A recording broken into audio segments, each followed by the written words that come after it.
Hey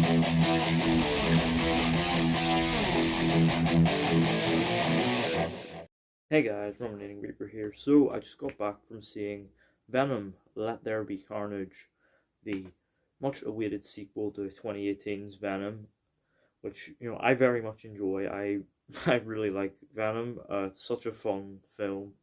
I rewatched it yesterday in prep for this film, and it is. I entirely forgot how funny it is. There's so many scenes like the lobster tank bit or the bit and with the elevator.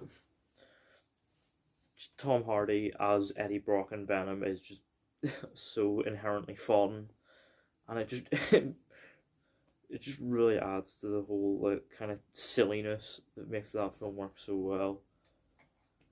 Now I want to preface my thoughts on this new film by saying the whole experience of seeing this film was definitely a fascinating one. The queue for the snacks counter was rammed, full of like families and like groups.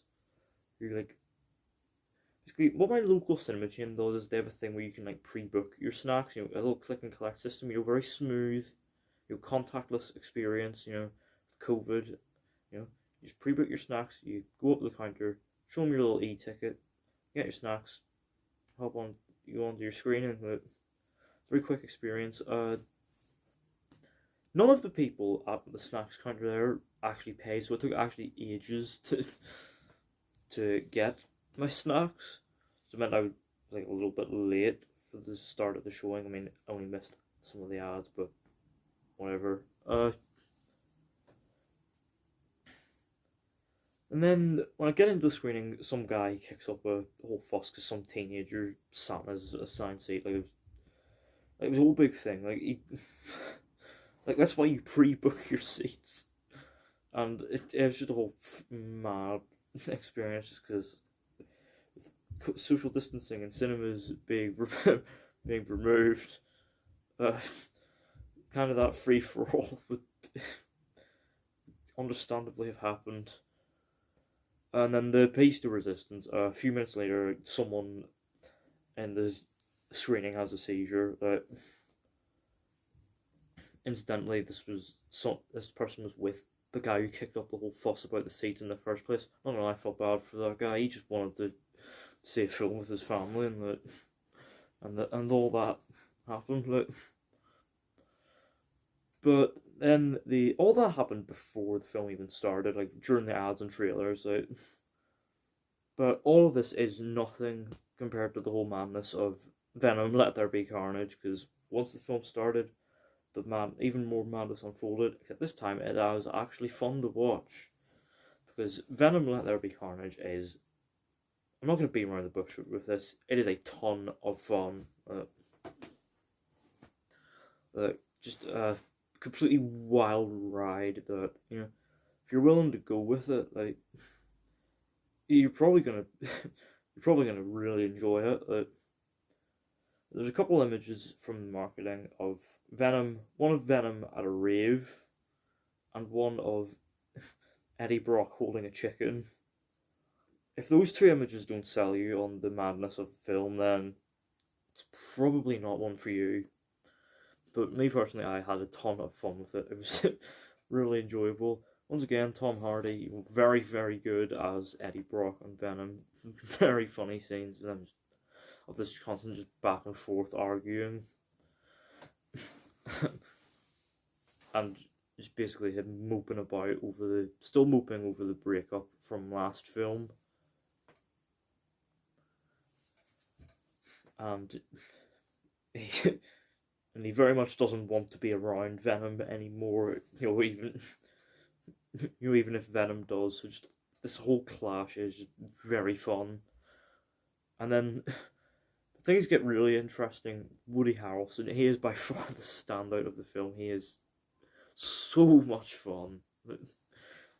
He's clearly relishing playing this unhinged character, and it shows. He's just a delight to watch. He gets some very funny scenes, just how much of a madman he is. And the action scenes get to show how much of a menacing, brutal presence he is. Even with being slightly neutered down for PG-13 rating, just like last time. Like, come on, we want proper hard R rated symbiote action. Like, why can't we get it, Sony? Just give the fans what they want. It has this whole like mad arc of like it's like a love story and like kind of like a tragic backstory, and this makes him this whole really interesting character and just perfectly symbolizes the whole madness that is this film. The film very much, if you look at it, kind of as a mishmash of different genres, like a little Frankenstein's monster, of like a gay rom-com, a love story, a detective film, an action movie, a Cronenberg body horror, you know? Get all that together into one just over-the-top, bizarre blender, and you wouldn't be too far off. And the best bit is, it's only like 90 minutes long. It's like just under an hour 40, like it's 97 minutes, I think. So it never really overstays its welcome, although the pacing does somewhat slack in the final act with the final battle, which does somewhat go on a little long, but overall, like, it is really fun just to see Venom and Carnage duking it out. The kind of main issue here is really the supporting cast.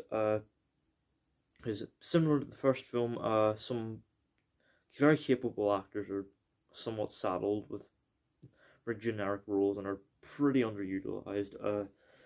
Michelle Williams, once again, is playing a generic love interest role and doesn't really do much until the final act.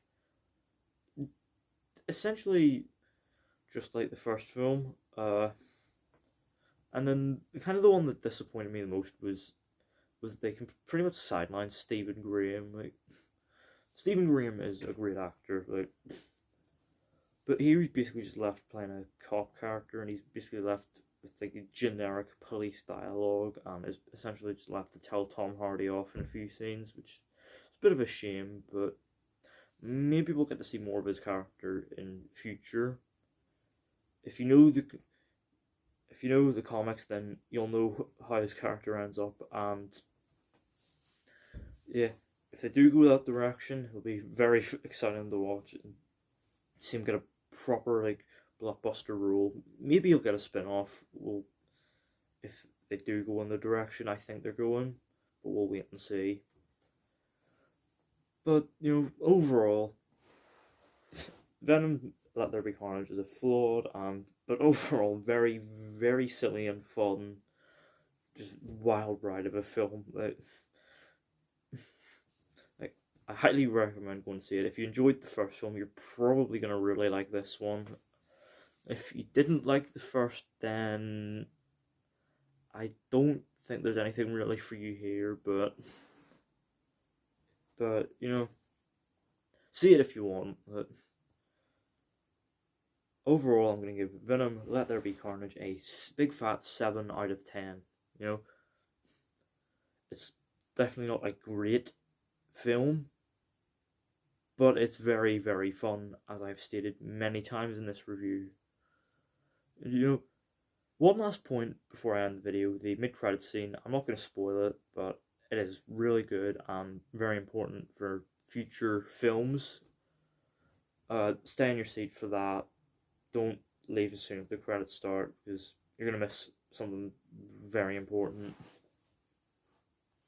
So yeah, those are my thoughts on Venom: Let There Be Carnage. Let me know down in the comments, have you seen it? What did you think of it? Did you like the first film? Did you like this one? What did you think of Woody Harrelson as Carnage? What other symbiotes would you like to see kind of brought into this whole like Sony universe? What other characters would you like to see get their own? What other Spider-Man villains would you like to see get their own solo stories? Let me know all that down in the comments, and most importantly, let me know was your experience as interesting as mine was.